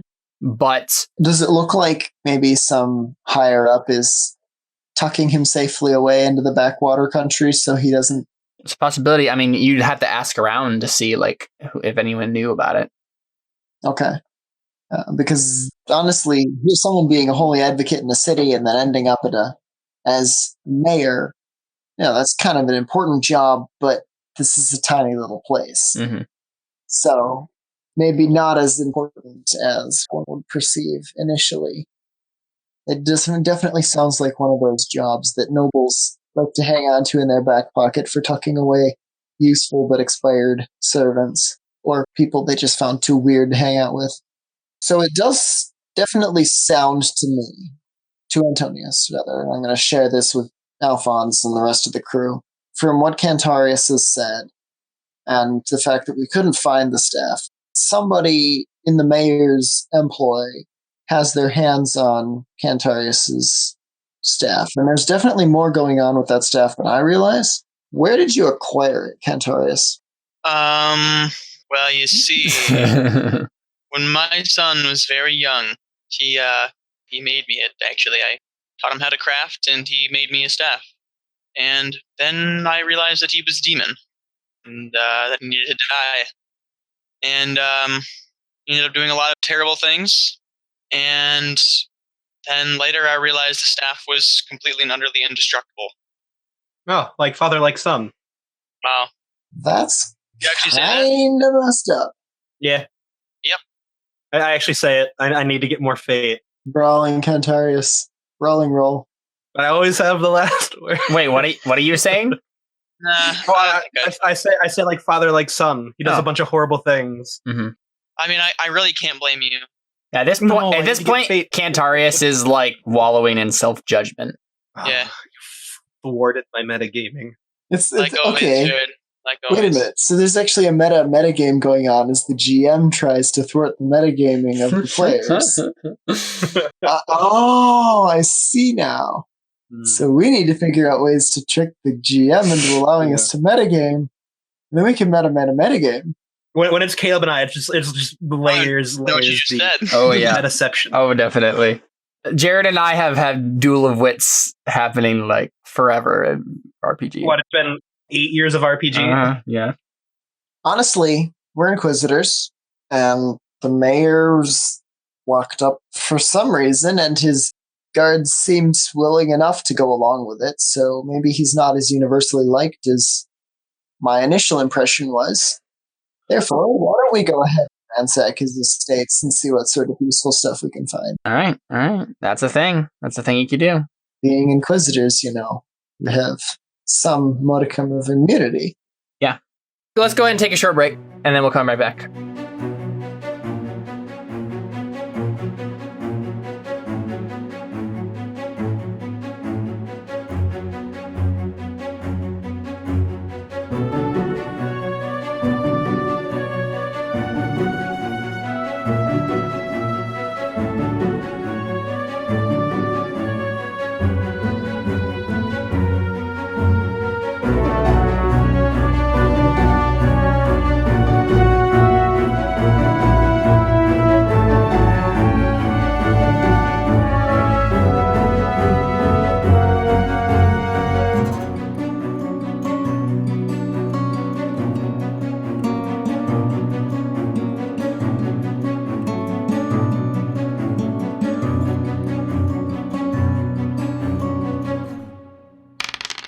There are several social skills in the Burning Wheel, each with their own uses in appropriate situations.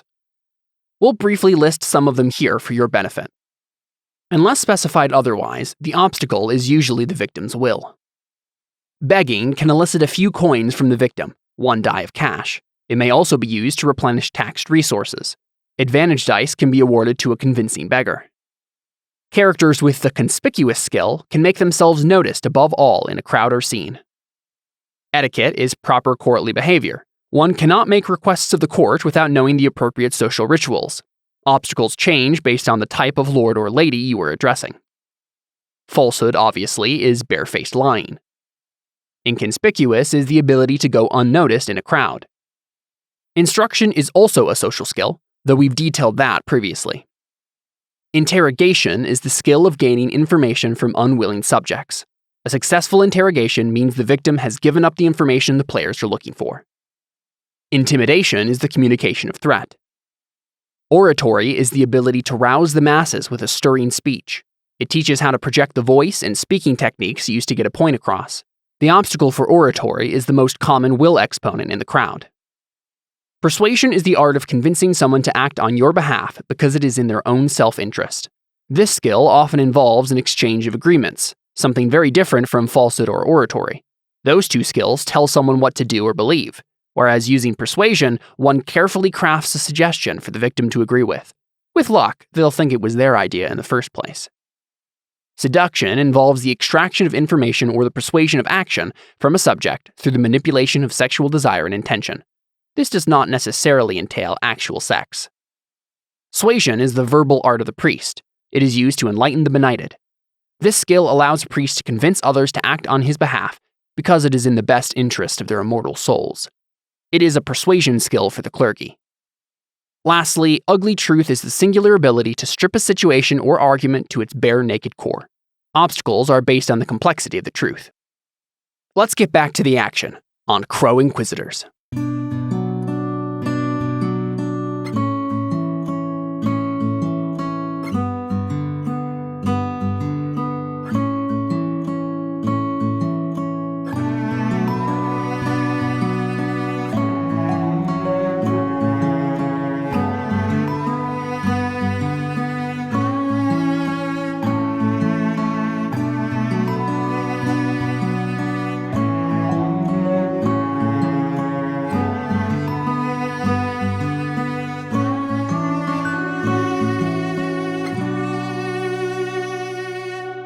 We're back.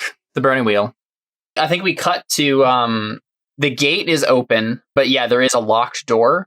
Let's have some fun with a skill that I put a lot of emphasis on when we were creating the character and haven't gotten to use yet. Yep. Yeah, you kind of assume that this is like his quarters, just from the layout of the building. So the mayor's quarters. They sob. Make it a 2. I've got this. Cool. Awesome. How did I only get a 2 out of 5? I mean, I got a 6 though, so I guess that's not terrible. Yeah, you open it, no problem. Like Alphonse like kind of like shakes the door, and then he's like, "Oh, well, it's locked." And then Antonius is like, "Nope, I got this." And then he just grabs out his little lockpick. No door is locked to me. Yeah. All of a sudden, our lockpicking tools swirling through my fingers. Mm-hmm. I got this.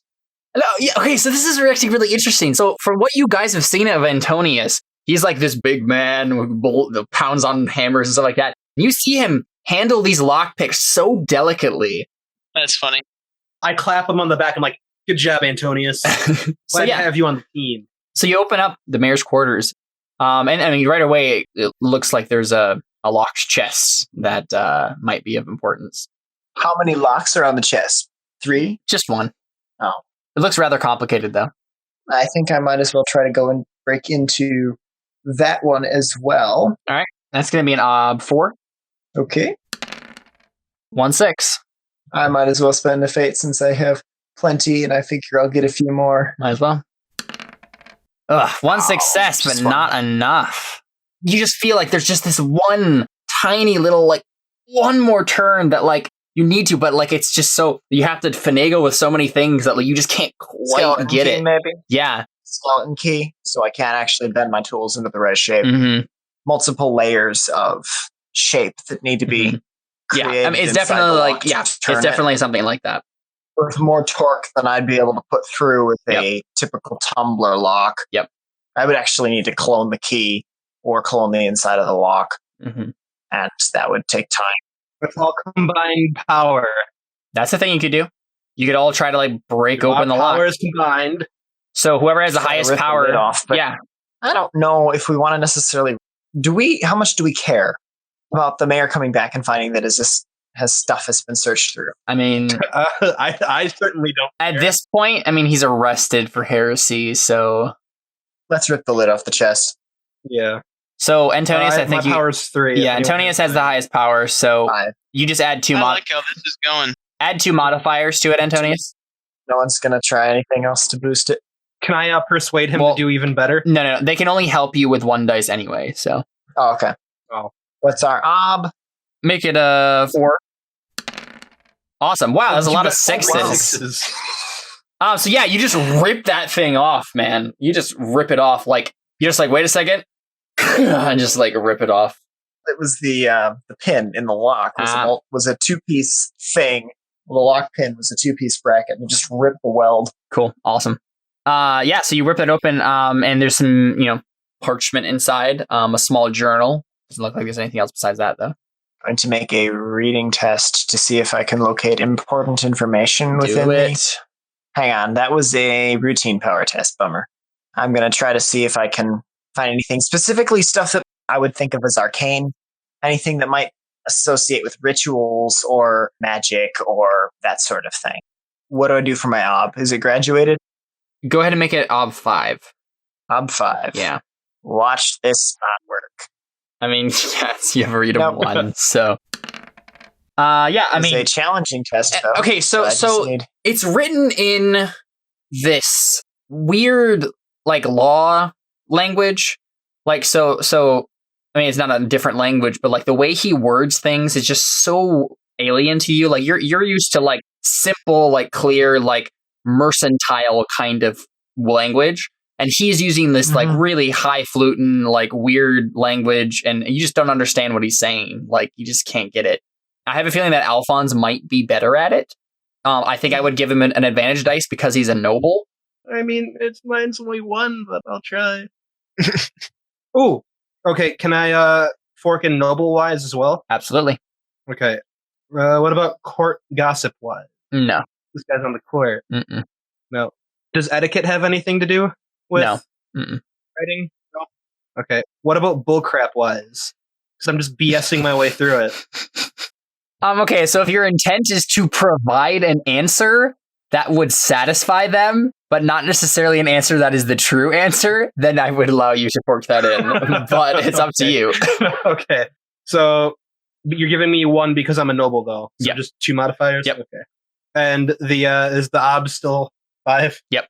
Well, yeah. I didn't do any better. Same roll, yeah. Mark that challenge in reading test, though. Yeah, so you don't understand it either. 6. So maybe Antonio, this is kind of maybe how it plays out. Antonius is like, Alphonse, like, you try this. Like, it's like noble speak. I don't understand it. And Alphonse is like, nope, this isn't noble speak. Every ounce of me dripping with disdain as I think it's noble speak. Yeah, so Alphonse is like, nope, this isn't noble speak. Like, this is something that you don't even understand. Like, so it's like holy advocate law practice talking. Like, he's using law terms that none of you understand. One time we need to... You get the basic idea of what this is. Like, you understand that it's a lot of, like, contracts and law things, like the various cases that have happened. Some of them in the city, in Lucerta, and some of them in this town. Because he has done a little holy advocate work while he's been here. And then the journal itself is written in that same kind of language, but it seems to be talking a lot about like the day-to-day happenings of the town and like what his response is to like the various situations that have arisen over the years he's been here, stuff like that. So it's like a personal journal of like his experience here in the town. Any mention of other people in the town? Like, did he think the abyss was hot or something? Or nothing we could really puzzle through? Okay, he mentions the abyss a few times, actually.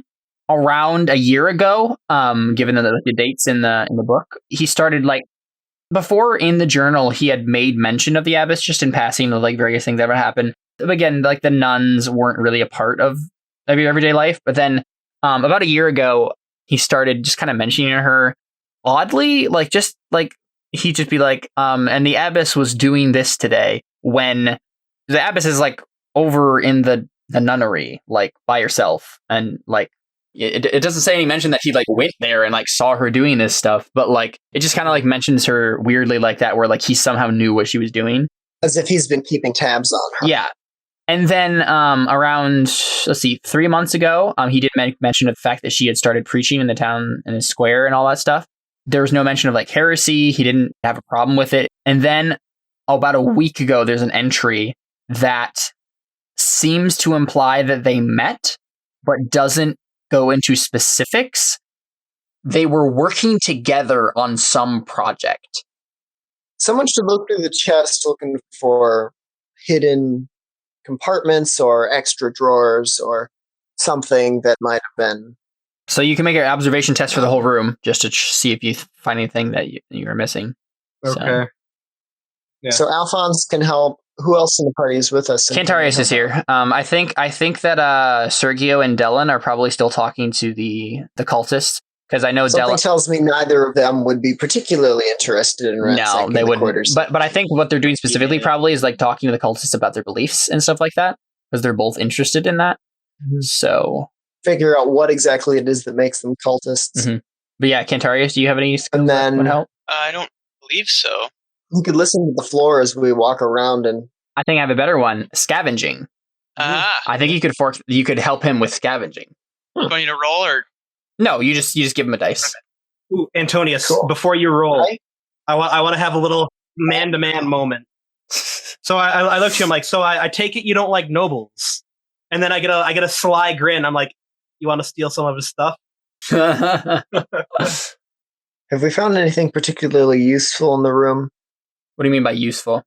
Worth a lot of money? No, if we just started pawning off of golden statues, I think people would realize, hey, this kind of belongs to the mayor. Mm-hmm. Well, we wouldn't do it here. We'd wait till we got back to a big city. If Connor makes a good scavenging test in the compound, I think he could probably find enough valuable items to give each of you a cash die if you wanted to. If he succeeded on it. I'm up for it. Hey, cool. So appraisal's looking and knowing the value of a thing, right? Mm-hmm. So that would be something. Would that be something I could fork into a scavenge roll? Definitely, yeah. So that wouldn't help me with this observation roll, but it would help him when he's scavenging. Yep. So I will make the observation roll. Ben, what's the ob? Make it a 3. Awesome. Yeah. Cool. I think that you find a necklace in between, like, the mattresses. There's like 2 mattresses on top of each other, and it's like wedged like all the way in the center, like, of the mattresses, like where you would have to like reach really far in to try to grab it. But yeah, you find this small necklace with a little circular pendant on the end of it, and there's a border around it, like that kind of looks like a dragon, like curling around the circle, and it's incomplete at the end. And you recognize that that's a common symbol for the great god, but the circle part is made of mirror, like a reflective metal. Cool. Alphonse, you able to make a doctrine check and tell me whether this is normal churchy stuff or if this is untrained doctrine check? What? I don't have doctrine. Well, I think we ought to, I think what we ought to do is take this back to Dellen and see what he has to say about it. Oh yeah. I can tell you without a doubt that Dellen and Sergio both could tell you exactly what that means. Not exactly what that means, good. I guess, but like tell you that it's important. Well, I'd like to at least look at the... Can I make the roll anyways so I can unlock doctrine? Sure, yeah, you can make a doctrine roll. That's actually a good point. Maybe you could try and see if you could figure it out what it was. What's the ob? Unfortunately, this is a pretty obscure thing. Cool. Go ahead and make it a graduated test, actually. So just roll at 1, an ob 1, and then based on how many successes you get, I'll reveal information to you.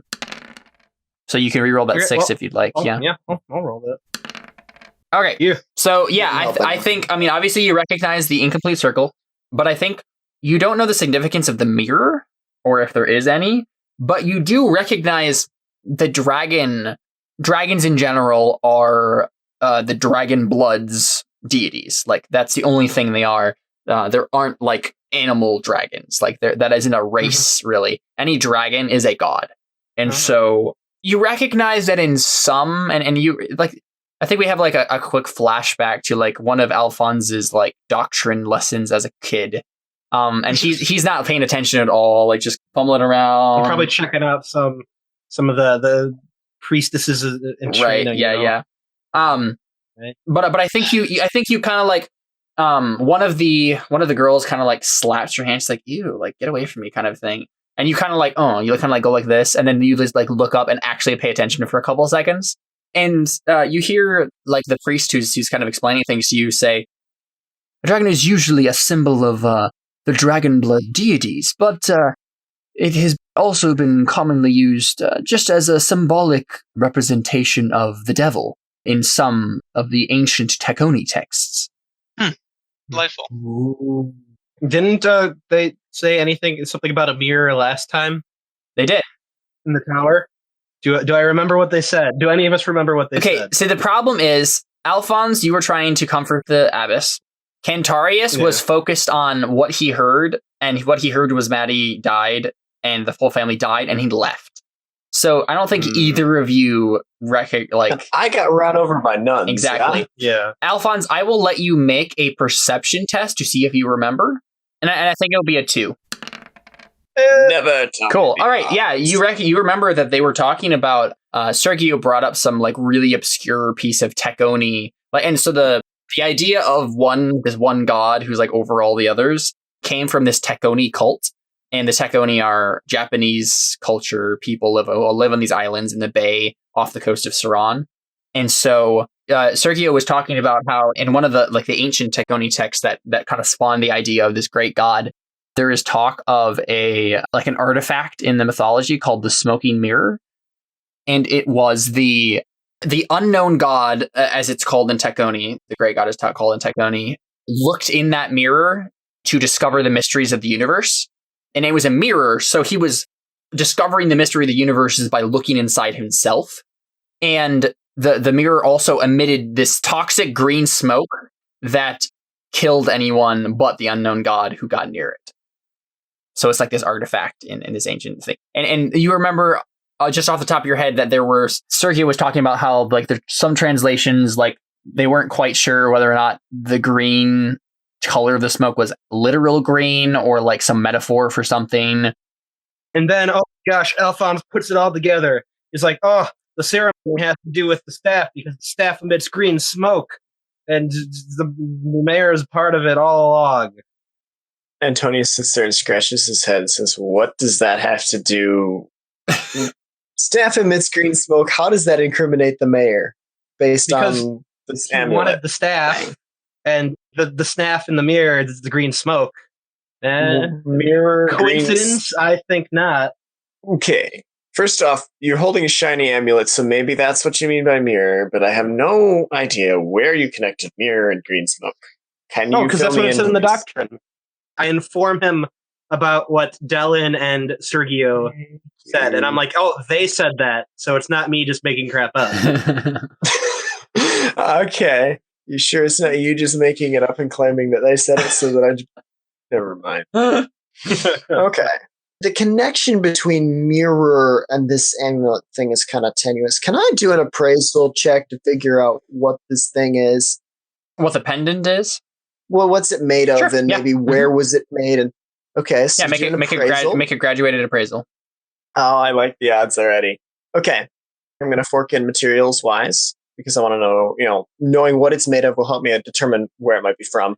Craftsman wise, so I have a general idea of the region, the general styles, and what era it might be. And I'm also going to fork in artisan wise, see if maybe I would recognize a specific touch or a specific flair that might be a master or his students picking up the particular style. And then tools wise to figure out the specific way it was manufactured, which would also give me clues. Sure, yeah. I only got that. I guess this is a 50% success rate. You have 3 6s, and because I'm feeling spendy, I got 1 more. Yeah, so I got a 5 out of 8 dice rolled. Yeah, so I think you have never seen the kind of metal that is made, that like the reflective metal in the center before.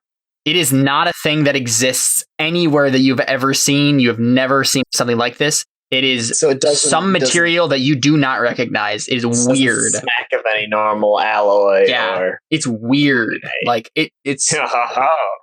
Yeah, I think you do also see like a slight, like some might call it an imperfection, but you kind of recognize it as a trademark thing of a popular jeweler in Lucerta, and that's on the dragon piece.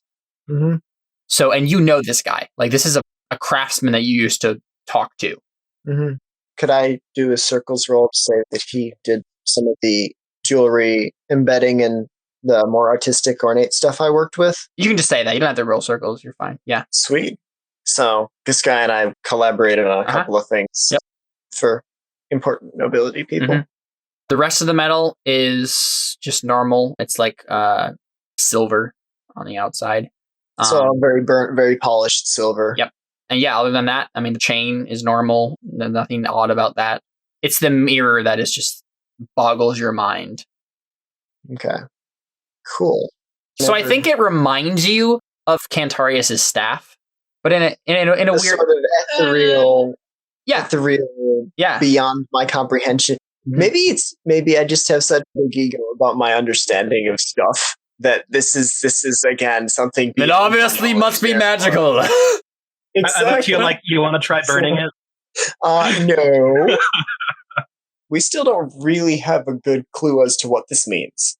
Your theory with the green smoke and mirror maybe kind of makes sense looking at it. I mean, it's obviously not normal, but I don't want to induce more green smoke from this mirror piece if that's the case. Oh, don't worry, that was a joke. I do not want you to burn it. Good.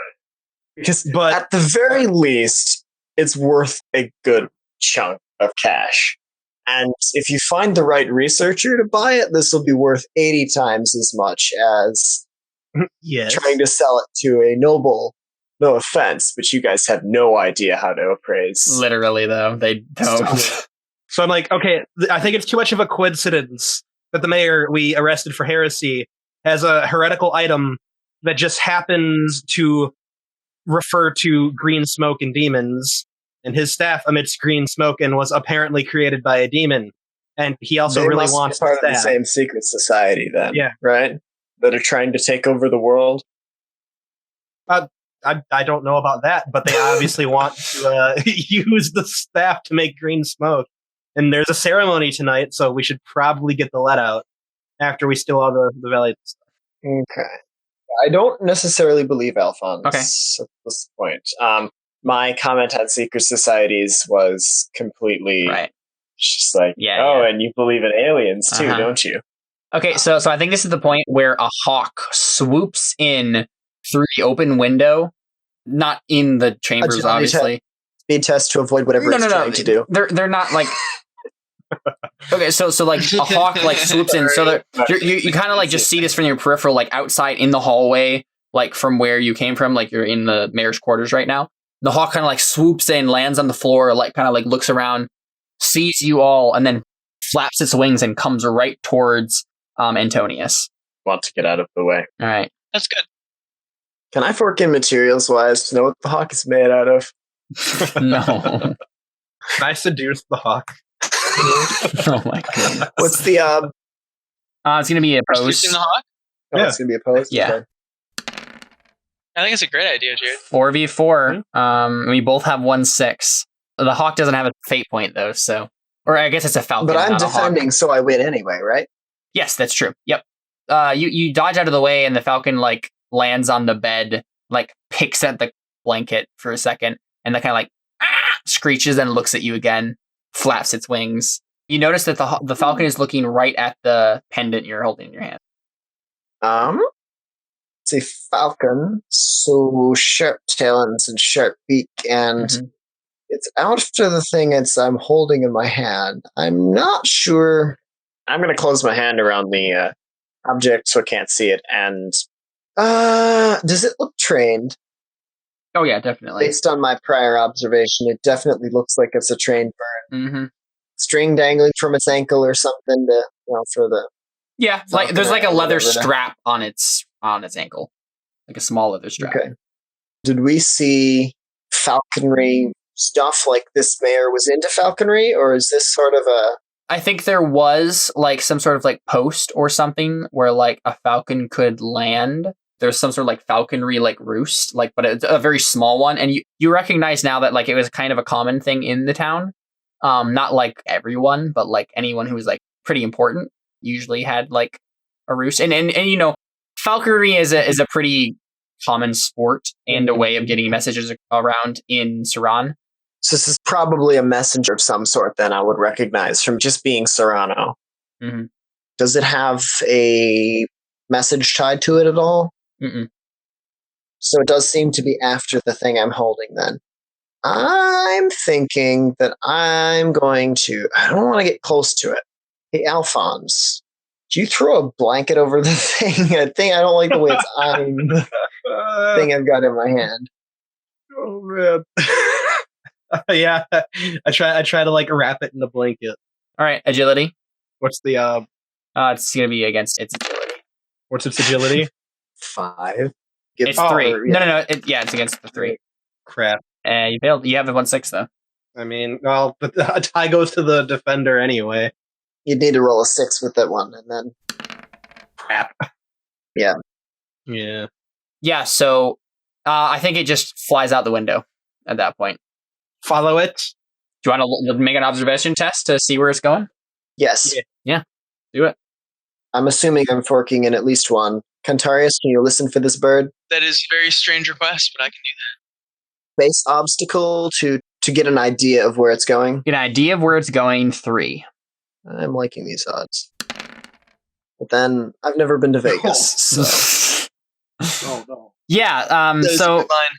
you see that it's going east, straight across town. But after that, you lose sight of it. You don't know where it is.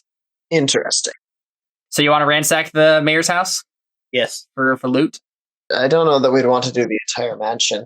Connor's intent with the scavenging roll is probably something along the lines of find all the valuables in a timely manner. So if he fails, it takes longer than you want it to. Or, Okay. But That'd be up to him if he fails, right? Whether it takes longer or it's up to doesn't find as me. much. It's up to me, really. But I think I'm going to say, I can specify like what the consequence for failure would be beforehand. And I think the consequence of failure in this case is it's going to take a while if you fail. I mean, I'd leave before it took too long. Okay, so then you just leave and then you wouldn't get the cash dice. Okay. So Connor, you want to go ahead and make a scavenging roll for us? Yeah. You should add my observation. And Antonius is adding his appraisal. Oh, God. Wow. Oh yeah, you're wounded. I forgot. Wow. You have a Got 6 6. All right, here we go. Nice. Yay. Awesome. Cash dice for all of you. How much? 1 dice, so 1d. You can use that to you can use it to give you a dice on something that would like if you wanted to bribe someone. It could also be spent to make a resource test to buy something. I'm gonna buy a little hat for Tiddlywinks. Okay, cool. I think with that we'll probably just end it. So I think like we end with like a montage with like where you guys are just like dumping everything out and like guarding corns. You're like yes. So yeah, you find valuables enough for 3 dice of cash. So Perfect.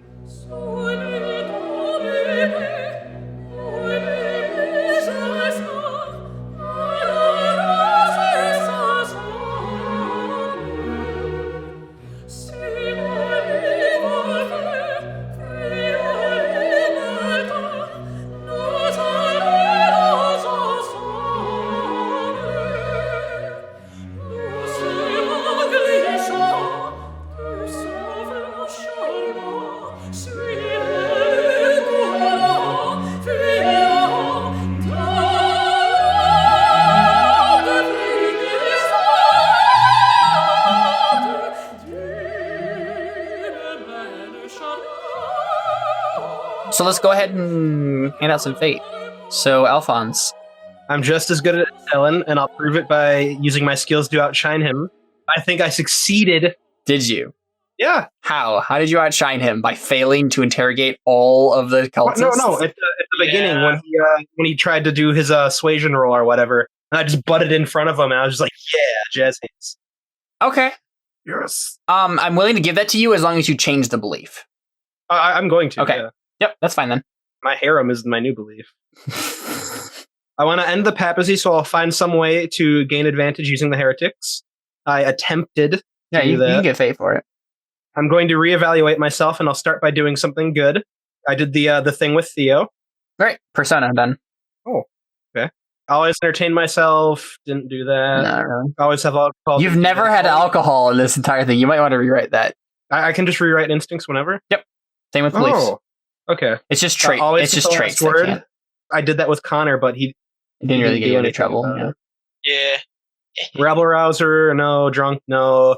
Market privilege, no. None of that. Yeah, not really. Wow, I only got 1 fate. I feel like you guys now. Jesus. But you got 2 personas, so. I made up for the 2 I used. I need to think of two new beliefs. I mean, yeah. You can say, I want to reevaluate myself. My next step is to do blank. Oh, I still have. You can still have the first part. Yep. Okay.